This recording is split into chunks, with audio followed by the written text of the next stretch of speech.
Pack your bags, kids. We're going camping. Gladys Hutchinson sent that text to 30 families after collecting $200 deposits for my dead grandfather's private alligator preserve. She'd given them fake permits, telling parents it was a safe wetland resort.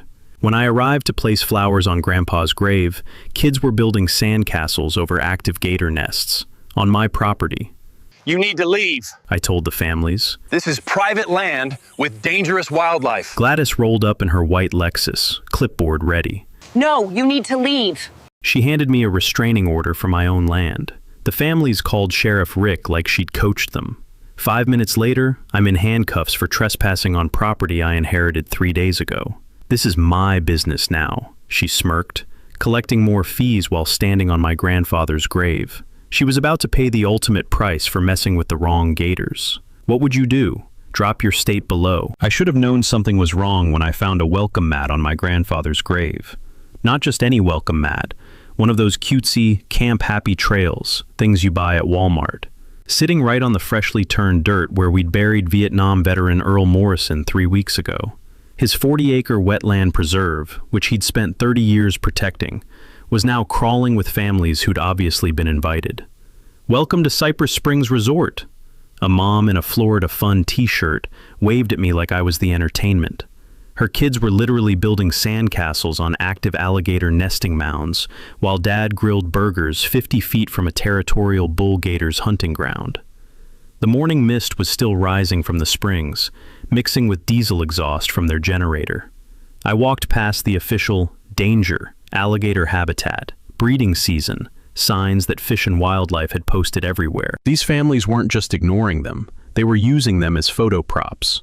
A teenager was taking selfies next to a warning about aggressive breeding females, while his little sister collected pretty rocks that were actually gator eggs. "Excuse me," I called to the parents. "This is private property, and those are extremely dangerous animals." The mom laughed and pulled out her phone. "Honey, show him the booking confirmation. We paid $200 for this weekend."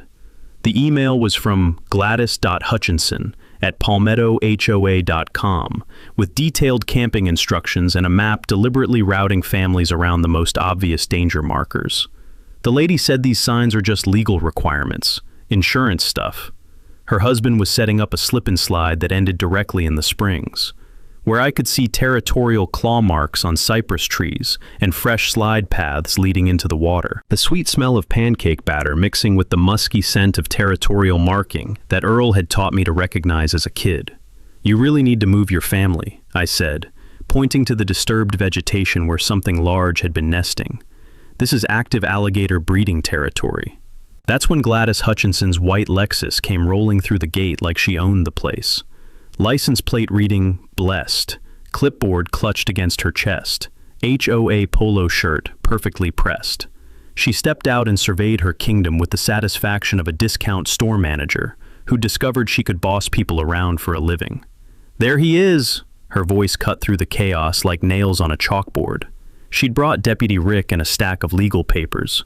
"Officer, this is the unstable grandson I told you about. He's been harassing my legitimate customers all morning." Deputy Rick looked at me like I was the neighborhood crazy. "Sir, these folks have valid reservations. You need to move along before we have a problem." "This is my property," I said, pulling out Earl's will and inheritance documents. Gladys smirked and handed me a manila envelope thick with official-looking paperwork. "Not according to these HOA management liens, sweetie. Your grandfather owed Palmetto Pines over $15,000 in property maintenance fees. This land falls under our jurisdiction now." The documents looked legitimate enough to fool most people, complete with notary stamps and Earl's forged signature. But I knew Earl had never owed anybody a dime in his life. This woman had been planning this takeover while he was still alive, probably waiting for him to die so she could swoop in. Behind us, a low rumble echoed across the water. The territorial bellow of a bull gator warning everything in the area that this was his hunting ground. The sound made my blood run cold, remembering Earl's voice. "When you hear that call, Jake, you back away slow. That's a dinosaur telling you who runs this swamp." But these families weren't backing away. They were pulling out their phones to record it. The next morning, my phone exploded with notifications. Gladys had sent a mass email blast to every family vacation group within 200 miles. Memorial Day Special, Alligator Adventure Camp at Cypress Springs. Thrilling wildlife encounters guaranteed. $250 per family for the ultimate Florida experience. She wasn't just ignoring the danger anymore. She was selling it as entertainment. I raced back to the property and found chaos that made yesterday look like a quiet picnic. 50 families were setting up elaborate campsites, following Gladys's wildlife safari map that deliberately guided them through active nesting areas, like some twisted treasure hunt. Kids were collecting dinosaur eggs, while parents filmed them handling actual alligator eggs, completely oblivious to the fury building beneath the surface. But here's what made me see red. I caught Gladys's maintenance crew physically moving the official fish and wildlife warning signs, not hiding them, relocating the massive danger, alligator habitat, breeding season markers to spots behind trees where families couldn't see them, then replacing them with cute wooden signs reading, "Wildlife viewing area. Please maintain respectful distance." She was literally erasing reality to protect her profit margins. I called Fish and Wildlife, and Ranger Susan Torres arrived looking like she'd seen a ghost. "Sweet Jesus, Mr. Morrison, this is a massacre waiting to happen." She'd been working these wetlands for 15 years and had never seen anything this reckless. During breeding season, these gators turn into killing machines. Females protecting nests will charge a freight train, and males see everything as a territorial threat. Earl had taught me the same thing when I was 12, after I'd gotten too close to a nesting area. "Jake," he'd said, pulling me back from what looked like innocent muddy ground, "a mama gator guarding eggs can run 35 miles per hour and bite clean through a boat motor. You camp near active nests, you're basically volunteering to be dinner." That lesson probably saved my life more than once. "We need immediate evacuation," Ranger Torres declared, but Gladys materialized like a bad smell. "Susan, wonderful to see you again, honey." Her fake sweetness could rot teeth. "I assume you're here about our permits? All properly filed with the county, naturally." "Ma'am, these families are in mortal danger. You're running camping operations directly over active breeding sites." Gladys speed-dialed her corruption hotline. "Sheriff Rick, we have some federal agents here trying to shut down our family-friendly business. Could you remind them about local jurisdiction?" The territorial bellowing was intensifying by the hour. Massive slide marks crisscrossed the camping areas where something heavy had been patrolling during the night. The sound of children's laughter was mixing with warning hisses that most parents mistook for wind through the cypress trees, but I knew better. Then reality crashed the party. A 10-foot female exploded from the vegetation and charged straight toward a family's breakfast setup. Their 3-year-old had wandered toward her concealed nest, and Mama wasn't asking questions. Parents screamed, scooped up their kid, and scrambled onto their picnic table, while 2,000 pounds of prehistoric fury snapped at empty air where the child had been standing. The family's reaction? Pure Florida tourist insanity. "Did you get that on video?" the dad shouted breathlessly to his wife. "That was incredible. Just like Disney World, but real." They thought it was part of the show. Gladys had conditioned these families to see mortal danger as paid entertainment, and they were eating it up like cotton candy at a carnival. The smell of bacon grease was now mixing with territorial musk as more gators moved into the area, drawn by food and the disturbance of their carefully maintained habitat. When Ranger Torres tried explaining the close call, Gladys stepped between her and the families like a human shield. "Folks, please don't let government scare tactics ruin your vacation investment. These animals are more afraid of you than you are of them. We've maintained perfect safety records for years." Complete lie. She'd been operating for exactly 3 weeks, but confidence sells better than truth, and these families had already paid their deposits. Sheriff Rick rolled up with backup and immediately treated Ranger Torres like the criminal. "Ma'am, you're interfering with legitimate commerce. Either produce federal warrants or vacate the premises." I watched a trained wildlife officer get run off the property by local corruption, while families continued roasting marshmallows in what was essentially a predator feeding ground. As darkness fell, the gator activity exploded. Multiple territorial males were now competing for the same hunting territory, creating a perfect storm of animal aggression right where kids were playing flashlight tag. The diesel generators couldn't quite drown out the increasing frequency of territorial challenges echoing across the water. Earl's carefully balanced ecosystem was collapsing into chaos, and Gladys was charging admission to watch it happen. She had no idea she'd just declared war on forces that didn't care about clipboards.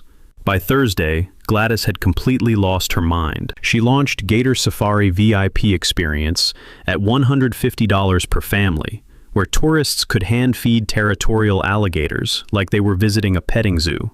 I watched in pure horror as she led groups with buckets of raw chicken directly toward defensive females protecting their nests. "Don't worry, folks. Our gators are practically trained performers," she chirped while a 12-foot predator charged toward the food. Kids shrieked with delight as prehistoric jaws snapped chicken from their bare hands. The smell of raw meat mixing with territorial musk created a feeding frenzy atmosphere that would have horrified any wildlife expert. But here's the mini twist that made me realize how deep this went. I discovered Gladys had been dumping 50-pound bags of dog food into the springs every dawn for 3 weeks. She wasn't just feeding gators during tours, she was systematically conditioning the entire population to hunt human campsites for meals. My counterattack started with Earl's old trail cameras. I positioned them throughout the property to capture every feeding session, every safety violation, every moment she coached families to ignore obvious danger. The footage was devastating. Parents spraying bacon grease on their toddlers' hands so gators would come closer for photos. Kids collecting eggs from active nests while protective mothers circled nearby. Territorial males patrolling campsites after dark like they were checking restaurant menus. When I confronted Gladys with the evidence during her afternoon feeding show, she didn't even blink. "Oh, sweetie, you're just jealous that I turned your grandfather's boring swamp into a gold mine. These families are living their best lives." "You're conditioning apex predators to hunt children," I said, showing her footage of a territorial male investigating a sleeping family's tent at 2 a.m., drawn by the scent of bacon grease she'd told them to spray on their camping gear. She actually laughed while feeding another gator by hand. "That's just nature being friendly. You environmentalists are so paranoid about everything." My grandfather's words echoed from childhood summers when he'd taught me proper wildlife respect. "Jake, once you feed a wild gator, you've signed its death warrant. They lose all natural fear and have to be shot as dangerous animals. A fed gator is a dead gator, no exceptions." Gladys was systematically murdering 30 years of conservation work while parents paid her for the privilege. My investigation into her computer revealed the true scope of this operation. She'd been researching wildlife encounter insurance claims online, studying payout amounts for alligator injuries at other Florida attractions. This wasn't just reckless tourism, it was calculated insurance fraud. She was planning to profit from inevitable attacks. The bigger the incident, the bigger the settlement, I found in her browser history. Average gator attack payout, $2.3 million per victim. She was literally using families as bait for massive insurance settlements. I contacted Agent Sarah Martinez at Federal Wildlife Crime Division, but she delivered crushing news. "Mr. Morrison, we need concrete evidence of federal violations before we can intervene. Right now this falls under local jurisdiction, and local officials have to request our assistance." Local jurisdiction meant Sheriff Rick, who was obviously getting kickbacks from Gladys's operation. The gator behavior was deteriorating at an alarming rate. Animals that had maintained respectful boundaries for decades were now approaching families during meals, expecting handouts. The natural fear responses Earl had carefully nurtured were dissolving as these predators learned that humans equaled easy food rather than danger to avoid. Friday's Midnight Gator concert pushed everything past the breaking point. Gladys scheduled families to gather at the water's edge during peak hunting hours to experience the romantic sounds of territorial calls under the stars. She was literally serving human appetizers to nocturnal hunters who were already conditioned to expect meals from human presence. "This will be our signature experience," she announced to the local tourism board. "Nowhere else in Florida offers this level of authentic wildlife interaction." Because nowhere else was insane enough to schedule midnight picnics in active hunting grounds where territorial males patrol for prey. The final breaking point came when I caught her coaching a family to let their toddler pet the friendly gator that had approached their campsite looking for the food it had been trained to expect. The 3-year-old was reaching toward massive jaws while Gladys filmed it for her social media marketing materials. "Stop!" I shouted, grabbing the child away from snapping teeth that could crush bone. "He's attacking our guests," Gladys screamed to the other families. "This mentally unstable man is terrorizing innocent children." The families believed her completely.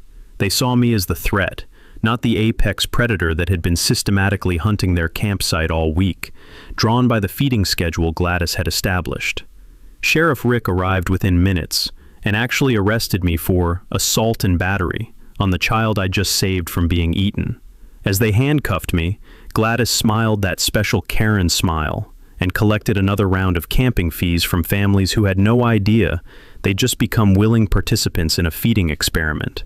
Memorial Day weekend was 36 hours away, bringing over 200 families into what had become a hunting preserve, where apex predators now expected human meals on demand. But Gladys had no idea that federal wildlife agents were finally taking notice, or that her own systematic greed was about to trigger the very biological disaster she'd been cultivating for maximum insurance profit.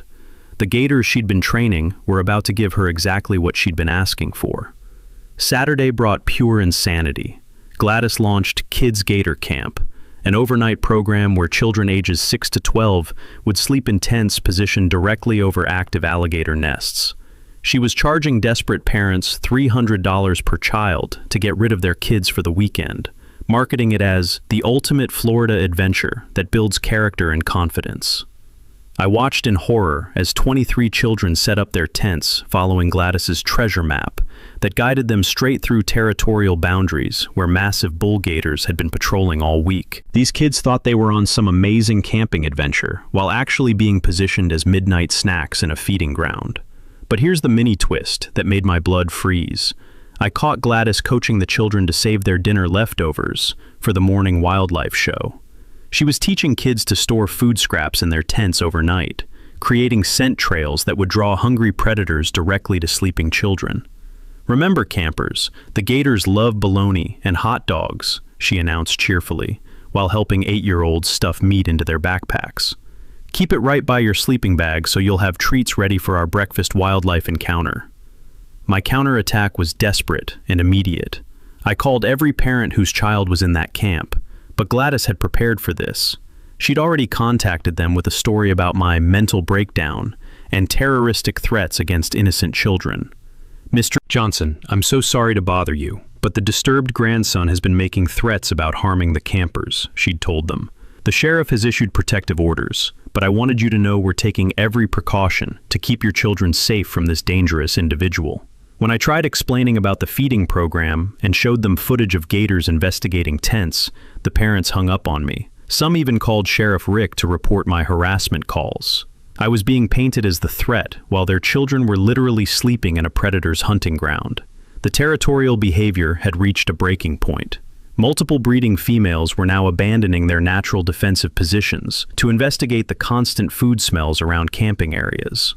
Males were establishing overlapping territories, creating competition that was turning the entire preserve into a battlefield where children were camping in the crossfire. Earl's voice echoed from my worst childhood nightmare, the time I'd accidentally gotten between a mother gator and her nest. "Jake, when gators start hunting human territory instead of avoiding it, somebody's gonna die. There's no putting that genie back in the bottle. Once they see us as food, they'll never stop coming." Every animal on the property now saw humans as meals, thanks to Gladys's systematic conditioning program. The breaking point came during the evening ghost story session around the campfire. Gladys had positioned the fire pit directly downwind from the largest territorial male's hunting ground, ensuring that food smells would carry straight to him during his most active hours.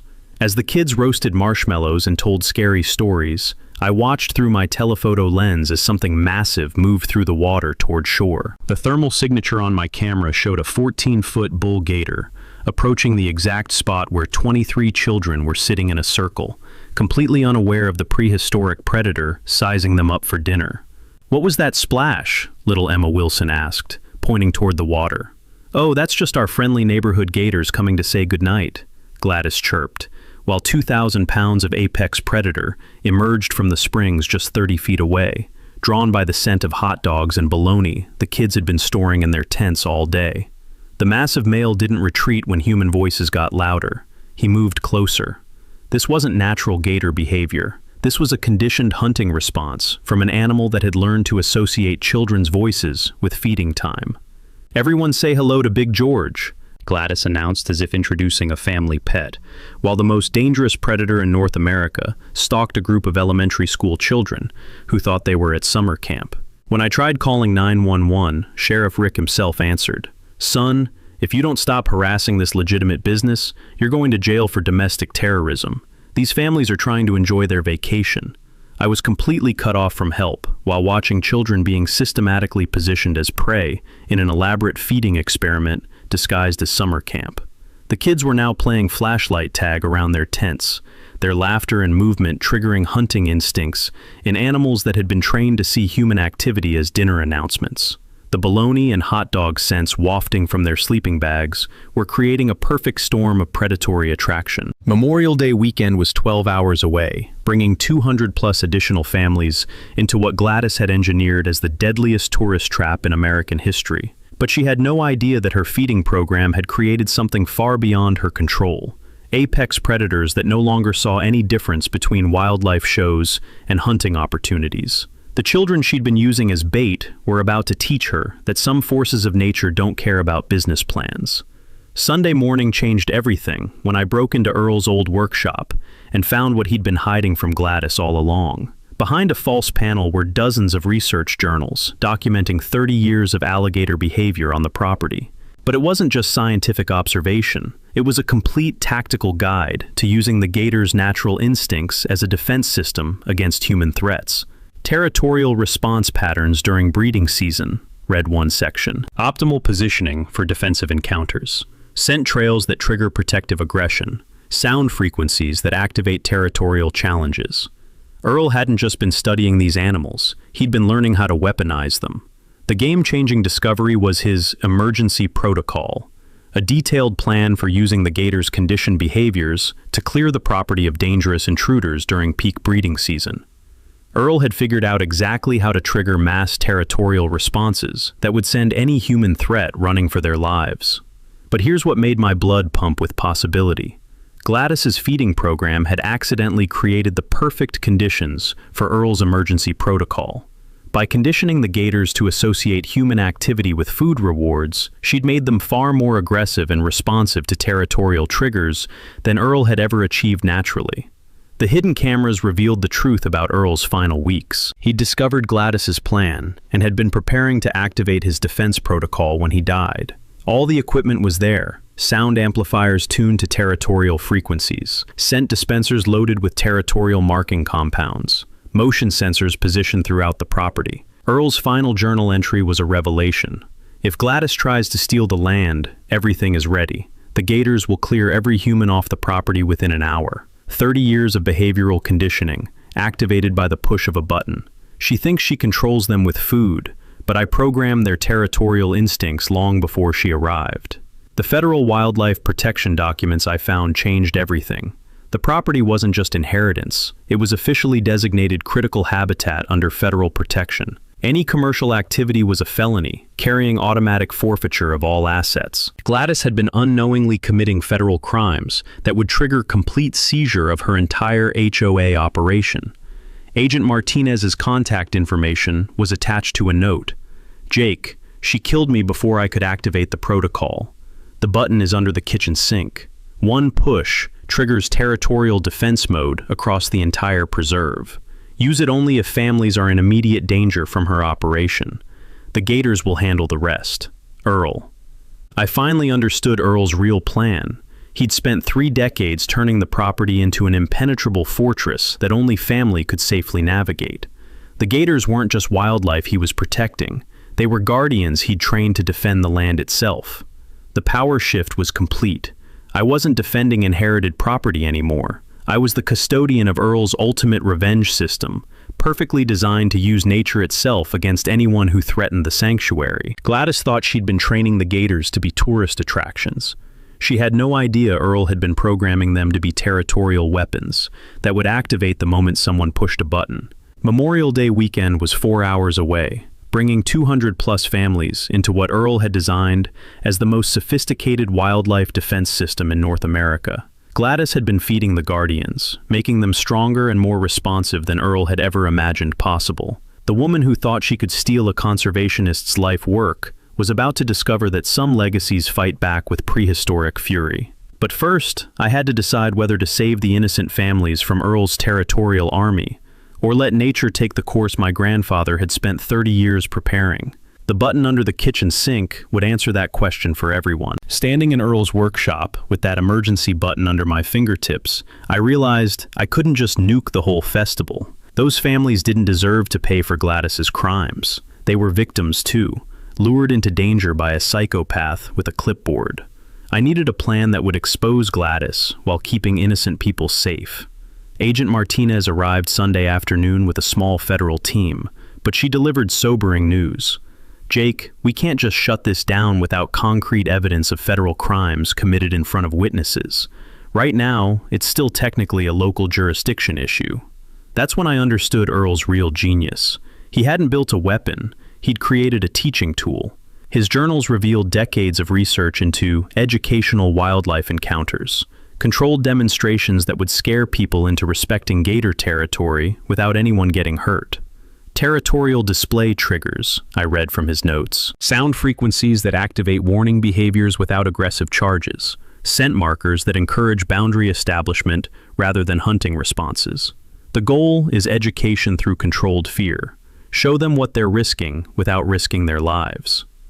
Earl's equipment was elegant in its simplicity. Motion sensors hidden in birdhouses that would trigger warning bellows when families got too close to nests. Speakers disguised as logs that could broadcast territorial calls at precise frequencies. Scent dispensers that would mark boundaries the gators would naturally defend. But the real brilliance was Earl's evacuation psychology research. He'd studied crowd behavior during wildlife encounters and figured out exactly how to motivate people to move quickly towards safety without creating panic. Controlled fear motivates, panic kills, he'd written. The plan crystallized as I tested his equipment throughout the afternoon. Let Gladys run her festival exactly as planned, but use Earl's system to gradually demonstrate the real danger she'd been creating. Start with warning displays that would make smart families leave voluntarily. Then escalate territorial responses until even the most stubborn tourists understood they needed to evacuate. I spent hours memorizing Earl's evacuation routes.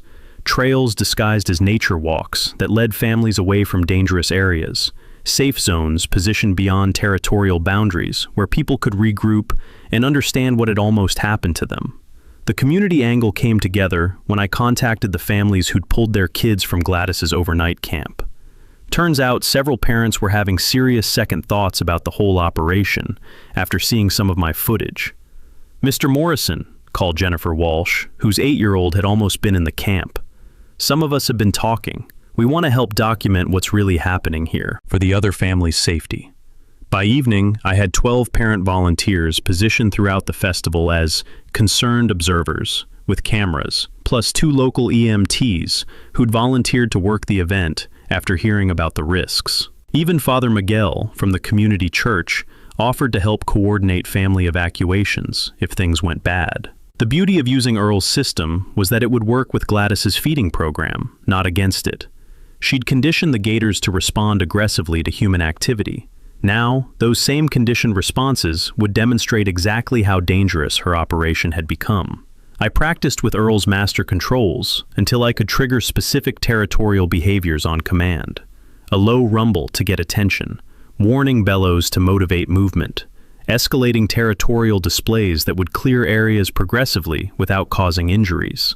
The irony was perfect. Gladys thought she'd been training performing animals. She'd actually been creating the evidence that would destroy her operation. Every gator she'd conditioned to approach humans was now a federal witness to wildlife harassment crimes. As darkness fell, I made final preparations in Earl's cabin. His emergency protocol was ready, but I wouldn't need the nuclear option if everything went according to plan. Precision instruments would let me orchestrate a controlled demonstration of exactly what Gladys had been risking with every family she'd endangered. The sound of territorial bellowing echoed across the water as breeding season peaked. The gators were ready for their biggest performance, not as entertainment for tourists, but as educators, teaching a harsh lesson about respecting wildlife boundaries. Gladys had spent weeks making them more aggressive and responsive to human activity.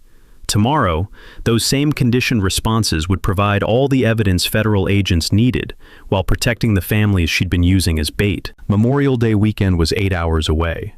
Earl's guardians were about to give 200-plus families the wildlife education of their lives and finally show them what those warning signs had been trying to tell them all along. The woman who ignored every danger signal was about to get a master class in natural consequences, delivered by prehistoric professors who didn't care about her business plan. Justice was ready to bite back, and this time the teeth belonged to Earl's army. Memorial Day morning arrived with the kind of Florida humidity that makes everything stick to your skin. By 8 a.m., Gladys had 150-plus families streaming through the gates for her grand opening celebration, following detailed maps that routed them directly through the most dangerous territorial boundaries on the property. But here's the mini twist that made my stomach drop. I discovered Gladys had invited 3 news crews to document her successful eco-tourism venture. Channel 7, Channel 12, and a Tampa Bay reporter were all setting up equipment to broadcast Gladys's operation live across Central Florida. She was using media coverage to legitimize her wildlife trafficking crimes on television. "This is exactly what Florida needs," she announced to the cameras, while standing next to a territorial male's hunting ground. "Safe, family-friendly wildlife interaction that brings communities together." Behind her, a 12-foot gator was investigating a toddler's abandoned pool float, drawn by the bacon grease scent Gladys had been coaching families to use as wildlife attractant. My counterattack involved the parent volunteers I'd recruited. Jennifer Walsh and her team were positioned throughout the festival with hidden cameras, documenting every moment Gladys coached families to ignore safety protocols.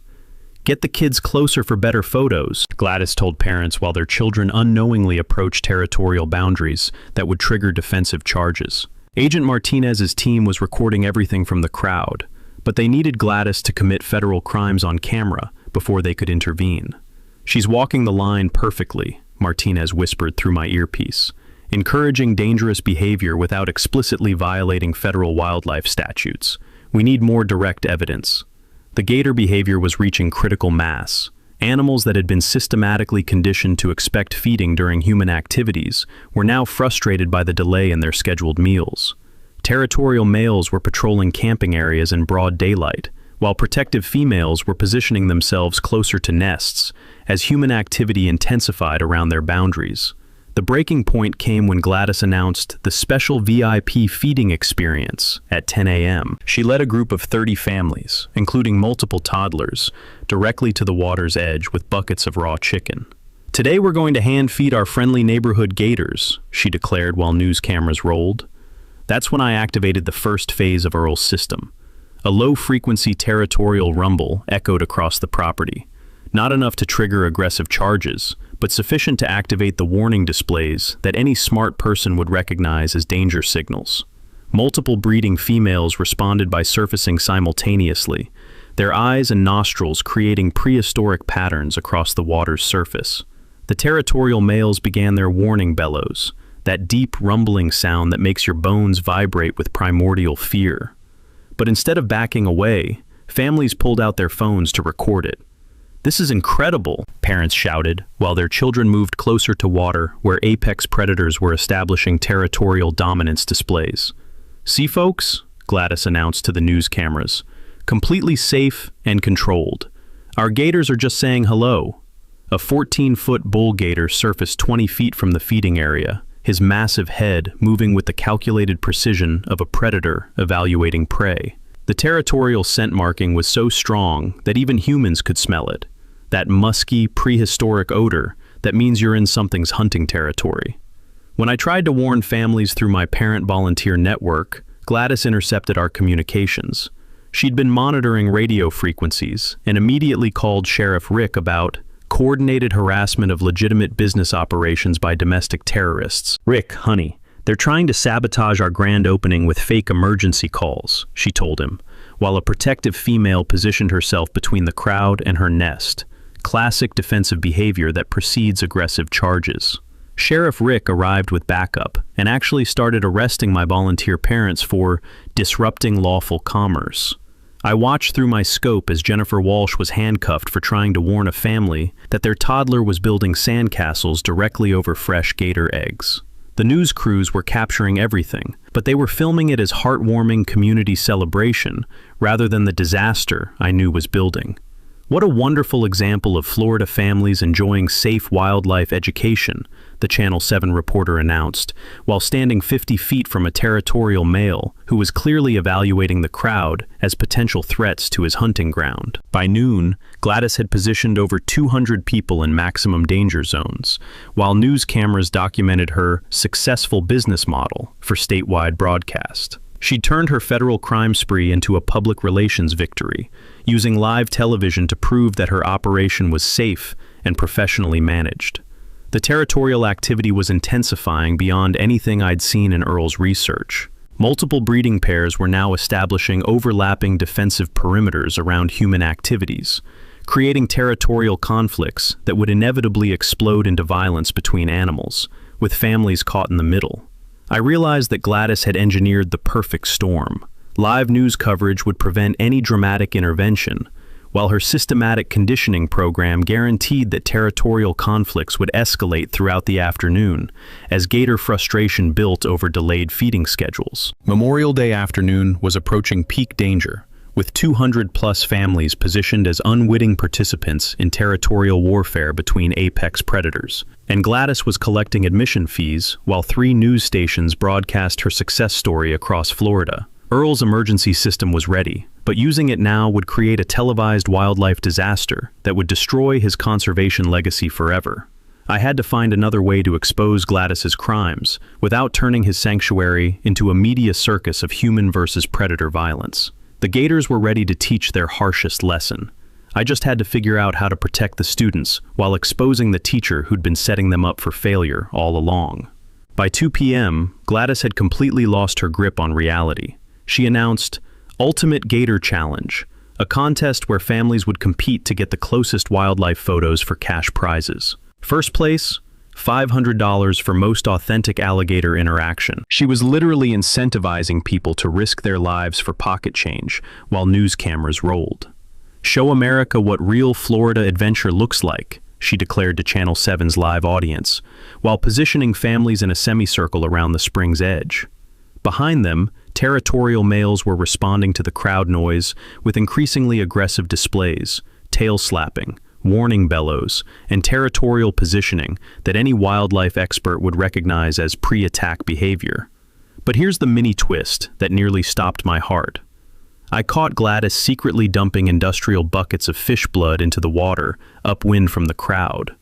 She wasn't just creating photo opportunities, she was actively chumming the water to attract every predator on the property to the exact spot where families were competing for prize money.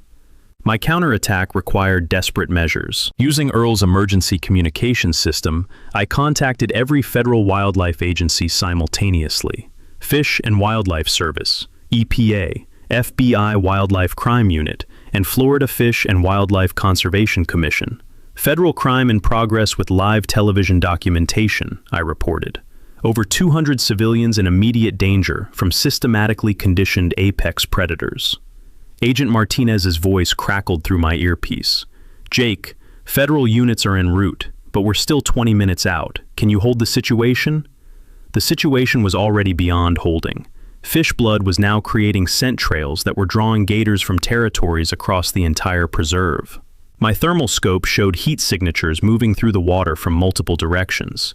Every territorial male and protective female on the property was converging on the crowd. "Ladies and gentlemen," the Channel 12 reporter announced live, "we're witnessing the most successful wildlife tourism operation in Florida history." Behind him, a massive bull gator's head emerged from blood-tinted water, his prehistoric eyes scanning the crowd with predatory calculation. The territorial displays were escalating rapidly. Warning bellows became aggressive challenges.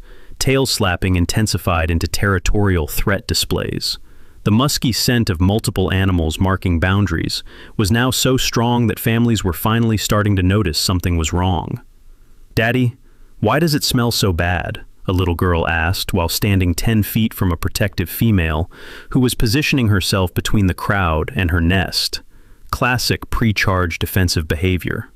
That's when everything accelerated beyond control. Gladys, sensing that families were getting nervous, decided to prove her operation was safe by personally hand-feeding the largest territorial male in front of all 3 news cameras. "Watch this, Florida," she announced, walking toward the water with a bucket of raw chicken, while a 14-foot apex predator approached the shoreline. "Our gators are practically family pets." The massive male's behavior wasn't pet-like. It was predatory assessment, calculating distance, evaluating threat levels, positioning for optimal strike angles. Earl's research had documented this exact sequence: territorial males testing boundaries before establishing dominance through violence. I activated Phase 2 of Earl's emergency protocol. Mid-frequency territorial calls echoed across the property, triggering defensive responses from every breeding pair simultaneously. The water erupted with surfacing animals as protective instincts overrode Gladys's conditioning program. Multiple females emerged to defend nests that were now surrounded by human activity. Territorial males responded to competition by establishing aggressive perimeters around their hunting grounds. Within seconds, families found themselves trapped between competing apex predators who saw each other and the humans as territorial threats. "This is amazing," Gladys shouted to the news cameras, while standing in the middle of a territorial dispute between 2,000-pound predators. "You're seeing authentic Florida wildlife behavior up close." What they were seeing was the collapse of Earl's carefully balanced ecosystem into prehistoric chaos, triggered by systematic animal abuse disguised as family entertainment. The crowd was finally starting to panic as territorial challenges intensified into actual confrontations between animals. Parents grabbed children and began moving toward higher ground, but Gladys's festival layout had positioned them in a natural amphitheater, surrounded by water access points, exactly where territorial conflicts would be most intense. "Don't leave now," Gladys pleaded with the crowd, while gators established dominance battles around their feet. "The best part is just starting." She had no idea that federal agents were 3 minutes away, or that her live television documentation was providing everything needed for federal wildlife trafficking prosecution. The news crews were capturing systematic animal abuse in real time, while she provided running commentary about her criminal operation. Memorial Day afternoon was reaching its crescendo, with 200-plus families trapped in the middle of territorial warfare between apex predators that Gladys had systematically conditioned to see human activity as feeding time. But the woman who thought she could control prehistoric forces with clipboards and fake permits was about to learn that some lessons are taught by teachers with millions of years of experience in violence. Earl's guardians were ready to deliver their final exam, and Gladys had just volunteered to be the first student called to the front of the class. At 3:17 p.m. on Memorial Day, everything exploded at once. Gladys was standing waist-deep in bloody water, hand-feeding a 14-foot bull gator, while 3 news stations broadcast live to all of Central Florida. "See, folks, completely safe and family-friendly," she announced, just as the massive male's predatory instincts overrode her conditioning program. The attack wasn't feeding behavior. It was territorial dominance. 2,000 pounds of prehistoric fury launched from the water, sending Gladys scrambling backward into the crowd, while parents screamed and grabbed their children. But this wasn't one gator responding to threat. It was every territorial animal on the property, simultaneously defending boundaries that humans had been violating all weekend. That's when I activated Earl's emergency protocol. The master switch triggered 30 years of wildlife management in a single, coordinated response. Territorial calls echoed from hidden speakers across the preserve, activating defensive behaviors from every breeding pair simultaneously. The water erupted with surfacing animals, as Earl's carefully studied behavioral patterns turned into a biological evacuation system. "Families, move to high ground immediately," I announced over the emergency PA system, while gators established territorial perimeters exactly where Earl had predicted they would, driving humans away from nesting areas and towards safe evacuation routes. But the real stars of the show were Agent Martinez's federal team, emerging from the crowd with badges and arrest warrants, just as Gladys's operation collapsed into televised chaos. "Gladys Hutchinson, you're under arrest for federal wildlife trafficking, systematic animal abuse, and endangering minors," Martinez shouted, while news cameras captured every word. "You have the right to remain silent, but I doubt you'll use it." The crowd evacuation was working exactly as Earl had designed it. Families followed natural escape routes toward higher ground, while territorial gators reclaimed their boundaries, establishing safe perimeters that protected both humans and animals. No one was getting hurt. They were just learning very quickly why those warning signs had been posted everywhere. This is Lisa Chang reporting live from what federal agents are calling the largest wildlife trafficking bust in Florida history. Channel 12's reporter announced, while families fled past her camera position. The ecotourism operation that promised safe family fun has just been exposed as systematic criminal exploitation of protected species. Gladys's final Karen moment was legendary. Even while being handcuffed, she was screaming at the families, "You still owe me camping fees, no refunds for early departure." A protective female was circling the area where Gladys had been dumping fish blood, her territorial displays demonstrating exactly what would have happened if Earl's emergency system hadn't provided controlled evacuation. The news crews were getting education about real wildlife behavior versus the performing animal show Gladys had been advertising. "Ma'am, you're looking at federal charges that carry 25 years minimum," Agent Martinez announced for the cameras. "Wildlife trafficking, animal abuse, fraud, conspiracy, and child endangerment. Your ecotourism operation just became evidence in the largest conservation crime case in Southeast history." The territorial responses were beautiful to watch. Instead of chaotic violence, Earl's system created organized boundary establishment that safely separated humans from animals. Families reached evacuation points where EMTs and parent volunteers were waiting with water, first aid, and explanations of what they'd just witnessed.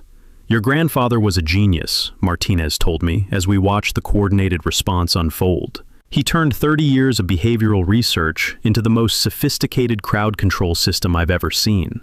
No injuries, no animal deaths, just education through controlled demonstration of natural consequences." Sheriff Rick arrived 20 minutes too late, finding federal agents in control and his corruption buddy in federal custody. "Agent Martinez, surely we can handle this as a local matter." "Sheriff, your local matter just became interstate wildlife trafficking with federal jurisdiction," Martinez replied, while Gladys was loaded into a federal transport vehicle. "We'll be investigating your role in enabling these crimes as well." The news coverage was perfect. 3 stations simultaneously broadcasting the collapse of Gladys's operation, the professional federal response, and interviews with families who finally understood what those danger signs had been trying to tell them. "We almost let our kids swim with feeding alligators," one father told Channel 7. "That woman convinced us the warnings were just legal paperwork. We could have lost everything because we trusted someone who clearly didn't know what she was doing." As the territorial displays calmed and families completed evacuation, Earl's Preserve returned to natural quiet. The gators retreated to their territories, the water cleared, and the ecosystem began restoring its balance after days of systematic disruption. "Your grandfather saved every life here today," Martinez said, watching the last families reach safety. Gladys thought she was running a tourist trap, but she was actually creating the evidence that put her away forever, while Earl's system kept everyone safe during the takedown. The woman who ignored every warning sign had just received the ultimate education in natural consequences, delivered by prehistoric professors who'd been trying to teach that lesson all along. Justice had finally bitten back, and the teeth belonged to Earl's army of conservation guardians. 6 months later, Earl Morrison Memorial Wildlife Preserve is exactly what my grandfather envisioned. A place where families can safely learn about Florida's incredible wildlife, while respecting the boundaries that keep everyone alive. Gladys got 25 years in federal prison for wildlife trafficking, animal abuse, fraud, and child endangerment. Her entire HOA operation was seized under federal asset forfeiture, generating $2.3 million that funded the preserve's expansion and educational programs. She spends her prison time cleaning wildlife rehabilitation facilities, finally contributing to conservation instead of exploiting it. The families who survived that Memorial Day weekend became our biggest supporters. Jennifer Walsh leads our Parent Safety Committee, helping design educational programs that teach kids to read wildlife warning signs and respect natural boundaries. Her daughter Emma, who almost walked into that territorial male's hunting ground, is now our youngest junior naturalist volunteer. Every weekend, we host Respect the Gators educational tours, where families learn to observe these incredible animals from safe distances while understanding their natural behaviors. No feeding, no touching, no ignoring warning signs. Just pure appreciation for apex predators that have survived since the dinosaurs by being perfectly designed for their environment. The territorial males who starred in Gladys's takedown are thriving in their restored habitat. The breeding females successfully hatched their eggs after human interference ended, contributing to the healthiest gator population the preserve has seen in decades. Earl's conservation dream is finally reality. Protected wilderness where humans and wildlife coexist through education and respect. Dad's cancer treatment was fully funded by the federal settlement. He's in complete remission and volunteers at the preserve every Tuesday, teaching visitors about Earl's conservation philosophy. Some things are worth more than money, he tells school groups. Your grandfather understood that preserving nature means preserving the future. The educational impact reaches thousands of families annually. Kids who might have grown up ignoring wildlife warnings now understand that those signs exist to protect everyone, humans and animals alike. We've partnered with Florida schools to provide field trips that teach real environmental science instead of the fake wildlife interaction Gladys was selling. Agent Martinez visits quarterly to document our success as a model for conservation-based tourism. This preserve proves that you can generate revenue while protecting wildlife, she tells other federal investigators. Earl Morrison's vision is being replicated across the Southeast because it actually works.